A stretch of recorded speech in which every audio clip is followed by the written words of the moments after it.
Hoje nós vamos falar um pouquinho sobre o Espiritismo e doutrina espírita. Uns chamam de Espiritismo, outros doutrina espírita. Então nós vamos conversar um pouquinho sobre isso, que é nada mais do que está baseado no Livro dos Espíritos.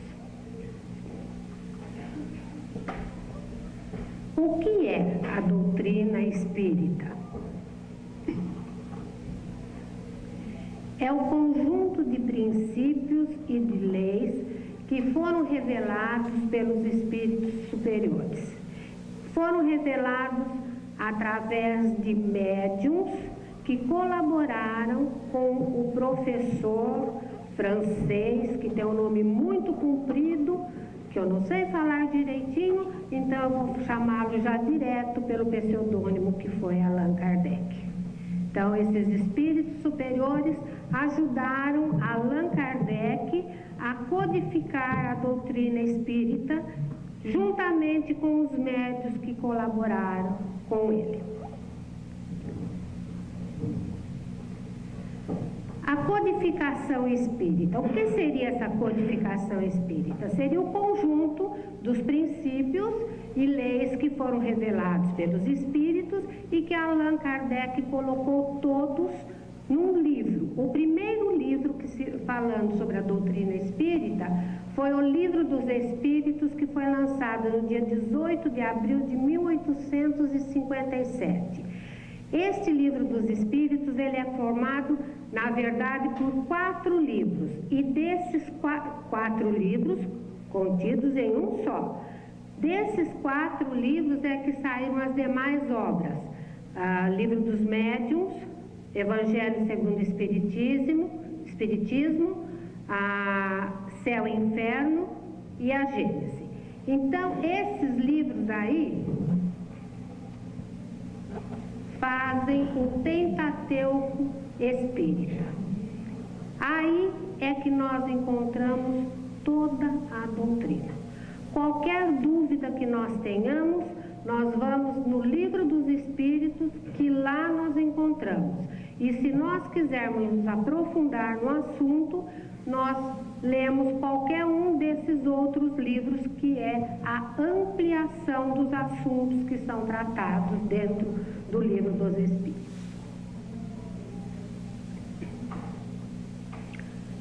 O Espiritismo é o Consolador prometido. Jesus nos deixou esta promessa de que Ele iria partir, mas que Ele nos mandaria um Consolador. E o Espiritismo é o Consolador prometido, porque ele recorda e complementa tudo o que Jesus nos ensinou. O Espiritismo é o cristianismo revivido. Ficou um pouco esquecido, algumas leis, alguns ensinamentos de Jesus ficaram no passado, mas com a chegada do Espiritismo, o Consolador prometido, essas leis, esses ensinamentos voltaram a emergir e vieram à tona e foram passados para a humanidade. Por que nesta época? Porque era aí, a partir de 1857, que a humanidade tomou conhecimento do Espiritismo. Porque antes, somente Kardec e alguns médiuns estavam codificando a doutrina. E essa doutrina, ela foi codificada nesta época, porque aí é que a humanidade estava preparada para receber esses ensinamentos. Então, o Consolador prometido chegou na hora em que a humanidade precisava, chegou na hora e no momento certo. O que a doutrina revela?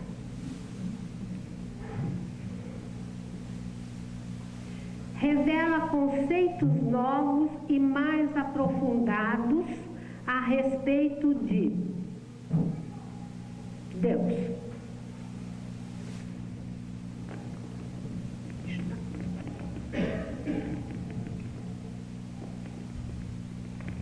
a respeito do universo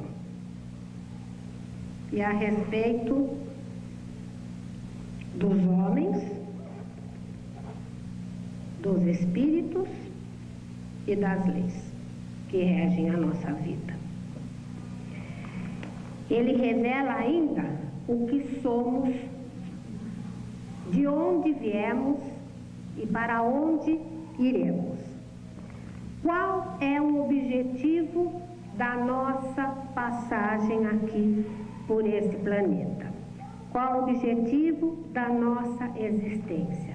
E qual é a razão da dor e do sofrimento?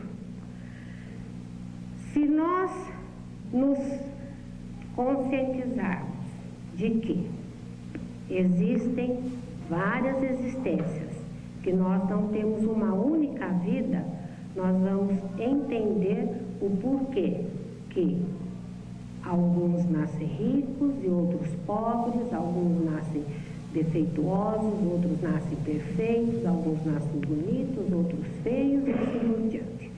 Porque ninguém, o feio, ele teria uma única existência, ele nunca ia sentir o que é ser bonito.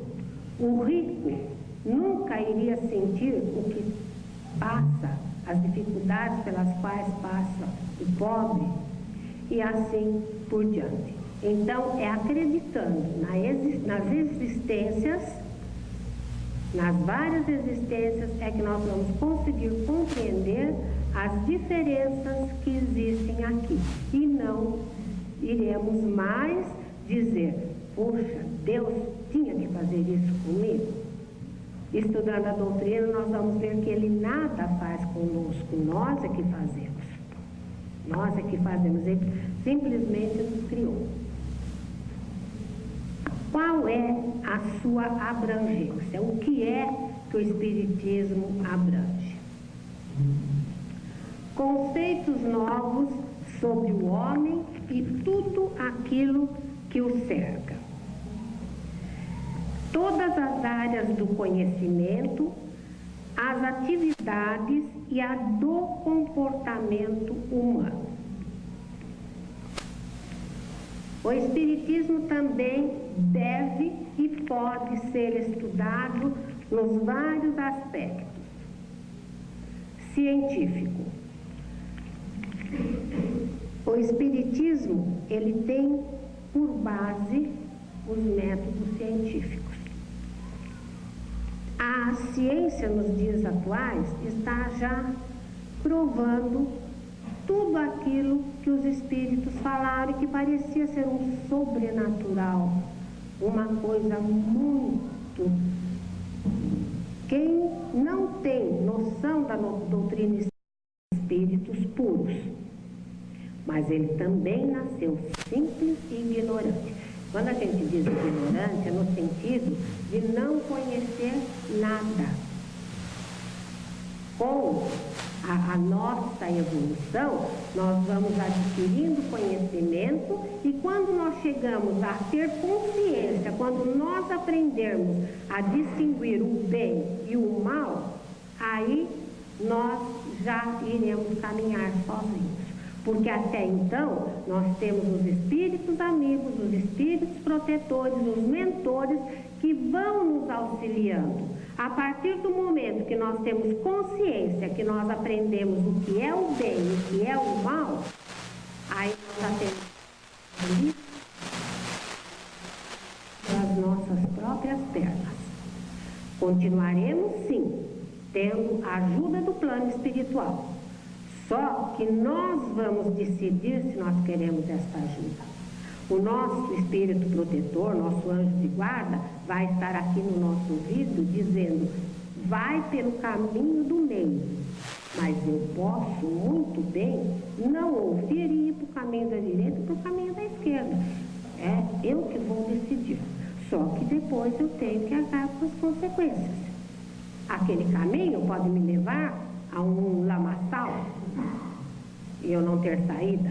Este caminho pode me levar a uma parede que eu não tenha saída, a um precipício onde eu possa cair.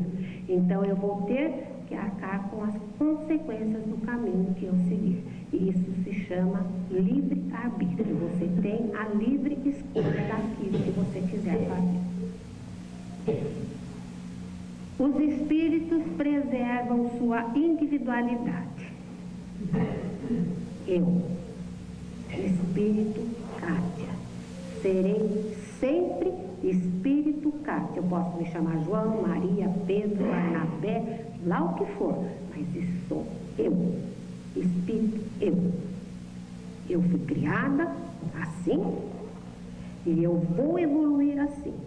Não mudarei, mudarei a forma física. Isto sim mudará, mas o espírito conserva a sua individualidade. Tudo o que eu aprender durante as minhas reencarnações, tudo que eu aprender no plano espiritual vai estar guardado comigo. É o meu conhecimento. E eu posso ir para onde for, com a forma física que for. Eu vou ter esse conhecimento guardado. É a minha individualidade. E é através dessa individualidade é que eu vou colocar em prática os meus conhecimentos, o meu aprendizado e continuar na evolução, até chegar à perfeição. Demora? Ah, demora. Mas sabemos que podemos chegar lá. Então, nada de desanimar. Vamos caminhando. Vamos nos melhorando cada vez mais para que possamos evoluir rapidamente. Quando eu falo rapidamente, é assim, uns bilhões de anos, né? Os espíritos reencarnam tantas vezes quantas necessárias. Não posso falar, eu vou reencarnar 20 vezes. Sei lá, nessas 20 vezes eu posso não ter evoluído nem um tiquinho, eu precisar de mais umas 100 vezes. Como pode haver um espírito amigo que ele tenha menos reencarnações do que eu? Por quê? Porque o aprendizado dele foi mais rápido, ele colocou em prática mais rápido aquilo que nós aprendemos. Então, quantas vezes forem necessárias, nós retornaremos. Sempre na Terra? Provavelmente. Mas não podemos afirmar com certeza. Provavelmente será aqui até nós atingirmos um grau de evolução para podermos passar para um mundo de provas de regeneração, porque prova e expiação é a Terra. Mas a Terra está evoluindo, embora não pareça pela violência que nós estamos vendo aí, mas a Terra está evoluindo e ela vai passar a ser um mundo de regeneração. E não é a Terra que vai mudar, vai acabar o mundo, não. São os espíritos que não acompanharam a evolução que serão retirados, reencarnarão em outro mundo de prova e expiação. E a Terra será um mundo de regeneração. Por isso, reforma íntima. Vamos nos mudar cada vez mais, sempre que for possível, pelo aprendizado, vamos reformar, vamos melhorar, para que nós continuemos aqui, quando Terra passar a ser mundo de regeneração. Os espíritos evoluem sempre. Pode acontecer de um espírito numa reencarnação não evoluir, não dar nem um passinho para frente. Sabe aquele eu nasci assim, vou morrer assim, a síndrome de Gabriela? Aquele não quer fazer nada, não quer melhorar, não se interessa por nada, não faz nada. Então tá ali, paradinho.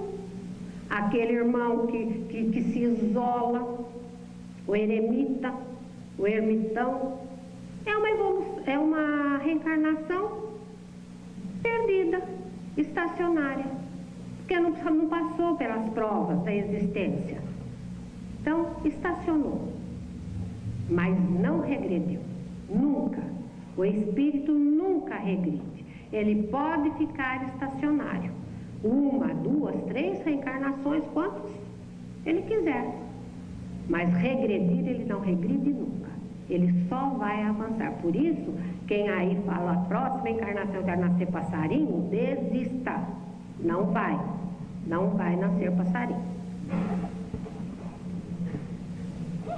Os espíritos pertencem a diferentes ordens. Espíritos puros são os espíritos no grau mais elevado de evolução.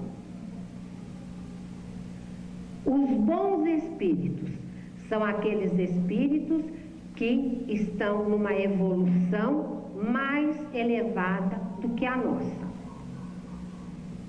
E nós, os espíritos imperfeitos, que estamos em busca da perfeição. Então, são essas três categorias de espíritos: espíritos puros, espíritos bons e espíritos imperfeitos. Olha lá, nós temos duas categorias ainda, tá? As relações dos espíritos com os homens são constantes e sempre existiram. Se nós pegarmos a história antiga, Grécia, Egito, civilização inca, civilização maia, em tudo isso nós vamos ver que sempre existiu um relacionamento entre o homem e o espírito. Só que não sabiam, não davam esse nome. Não davam. Qual o nome que eles davam? Vamos pegar só o Egito para ficar mais fácil. Eram os deuses. Então, tinha o deus da guerra, e todas as suas sacerdotisas, as vestais e tudo mais ali, que eram médiuns que estavam dando passividade àqueles irmãos que ali se apresentavam. Só que não se sabia, não falava-se em médiuns, não se falava em espíritos, não se falava em mediunidade, não se falava em comunicação espiritual. Nada disso era falado, mas isso sempre existiu. Desde que o mundo é mundo, desde que o homem das cavernas, quando ele surgiu na Terra, já existia esse relacionamento entre o homem e o mundo espiritual. Sempre existiu. É que com a doutrina espírita ele foi revelado. Abriram-se as cortinas e foi revelada essa verdade. Jesus é o nosso modelo. Mas Jesus é o nosso modelo, que é melhor do que isso. Ele até deixou a cartilha, que é o Evangelho. É só pegar o Evangelho e colocar em prática o que está dentro do Evangelho. Aí nós chegaremos à condição de espíritos bons e depois à condição de espíritos puros. Está ali, Jesus, o modelo, o Evangelho, a cartilha. É fácil? Não, mas nós podemos. Nós temos condições, é só querer. O homem tem livre-arbítrio, como eu falei. Nós recebemos a intuição da espiritualidade, mas nós é que vamos decidir qual o caminho que nós vamos percorrer, qual a atitude que nós vamos tomar, que é o livre-arbítrio. A vida futura reserva aos homens penas seguintes. Isso faz parte do quarto livro do Espírito. O céu e o inferno. Dependendo da nossa vida, do nosso comportamento, temos para a espiritualidade, lá nós encontraremos gozo, se nós somos bons, se nós praticamos o amor ao próximo, e nós receberemos penas se nós fizermos coisas erradas. Castigo? Não. Não. Deus não castiga ninguém. Castigo é uma palavra que não existe na doutrina espírita. Se ela aparece em alguns livros, foi mal tradução, foi mal colocada, porque Deus não castiga ninguém. Deus dá oportunidade para que nós reconheçamos o nosso erro e não cometamos mais. Mas nós somos tão que às vezes nós caímos e cometemos o mesmo erro.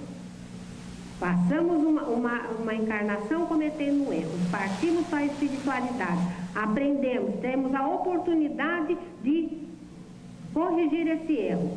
Mas quando voltamos, nós esquecemos o esquecimento do passado, nós esquecemos aquilo que nós aprendemos na espiritualidade, esquecemos entre aspas, porque está guardadinho lá dentro, nas caixinhas do computador, está guardadinho ali. Mas aí nós podemos não lembrar daquilo que nós aprendemos, não colocar em prática e incorrer no mesmo erro que nós cometemos. A prece é um ato de adoração a Deus. É através da prece que nós nos ligamos a Deus. Aquelas preces decoradas? Não. A prece decorada é apenas um modelo para que a gente possa nos dirigir a Deus. Mas a prece que mais eficaz é aquela que você se recolhe, fica bem quietinho, eleva seu pensamento a Deus, tem a Ele a imagem que tiver, você vai escolher, e conversa com Ele. Não precisa falar aquelas palavras decoradas, conversa. Está precisando de alguma coisa? Pede. Se for para o seu bem, se você tiver merecimento, será atendido. Se você já recebeu, agradece, o que é muito difícil. Nós sabemos pedir muito, mas esquecemos de agradecer. Então, a prece é essa adoração, é essa ligação que existe com Deus. E a prece torna o homem melhor. Porque a partir do momento que você estiver fazendo uma prece para um irmão necessitado, um irmão doente, um irmão que está hospitalizado, você se concentra assim, concentrar, pensar naquele irmão. E você faz uma prece, nesse instante você está recebendo energias positivas do plano espiritual e emitindo energias positivas através do seu pensamento para aquele irmão que está doente. O que você fez? Você se melhorou nesse trajeto, porque até um tempo atrás nós estávamos lá fazendo o quê? Tacando pedra na cruz, cutucando Jesus com a lança, pondo vinagre na boca dele. E não vamos dizer, eu não estava lá, tenho certeza. Tenho certeza. Todos nós estávamos lá. A humanidade passou por tudo isso. A prática espírita. Toda prática espírita, aquele ali está errado, viu gente? Toda prática espírita realizada é gratuita. Quando as pessoas se oferecem para ajudar e pedem algo em troca, não precisa ser dinheiro, pede algo em troca, ela não está agindo corretamente.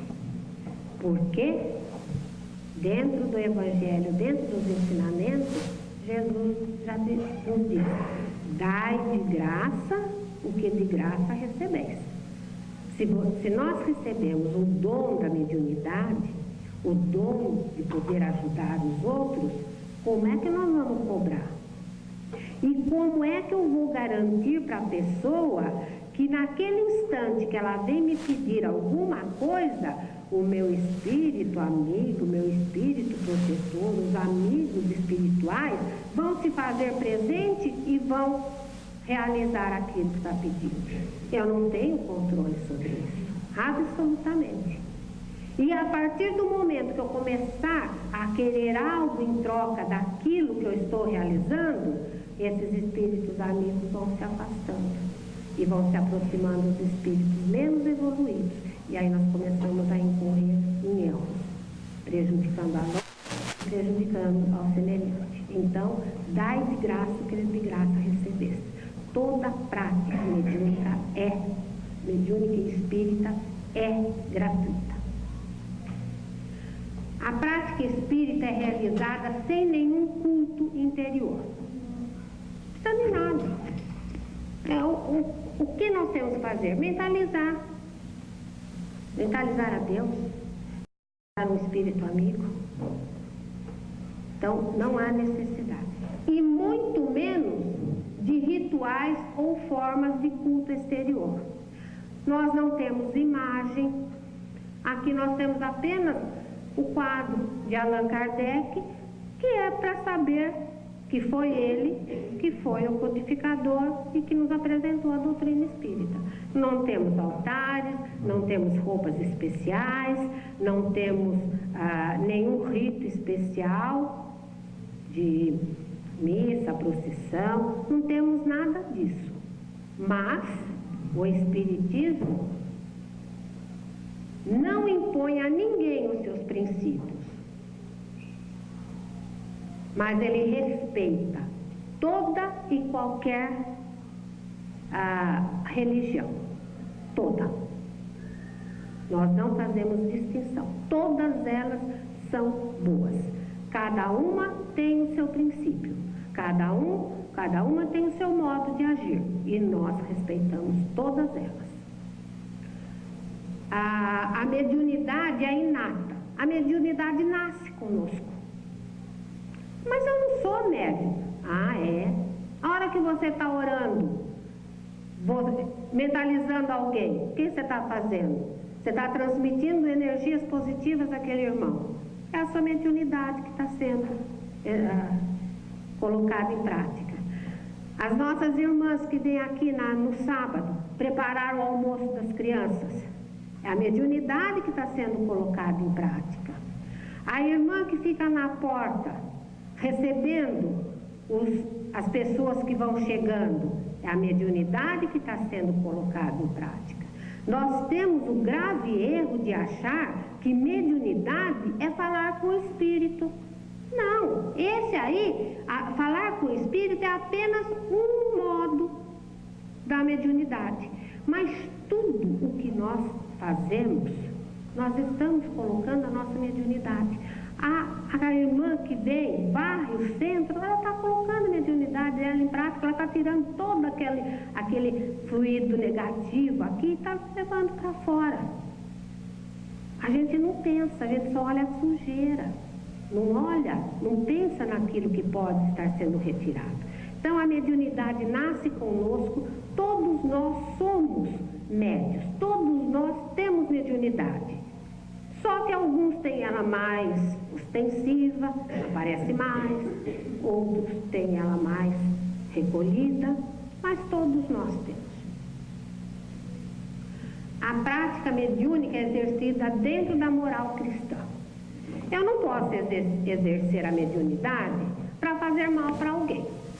Não é cristão.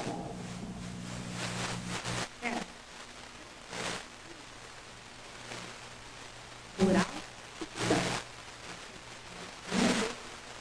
cristã. O Espiritismo todas as religiões, desde que a religião pratique o bem, desde que haja confraternização entre os homens, desde que o homem de bem é aquele que cumpre a lei de justiça, de amor e de caridade. As religiões tradicionais, tudo isso, praticam o bem,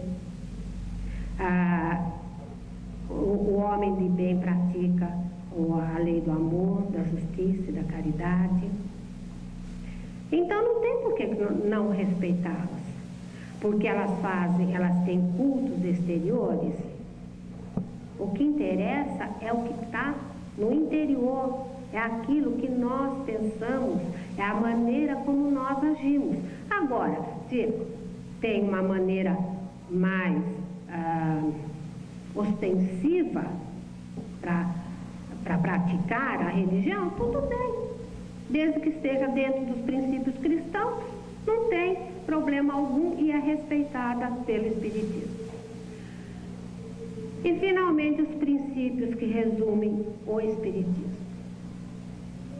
Nascer, morrer, renascer ainda e progredir sempre. Isto está escrito no túmulo de Allan Kardec.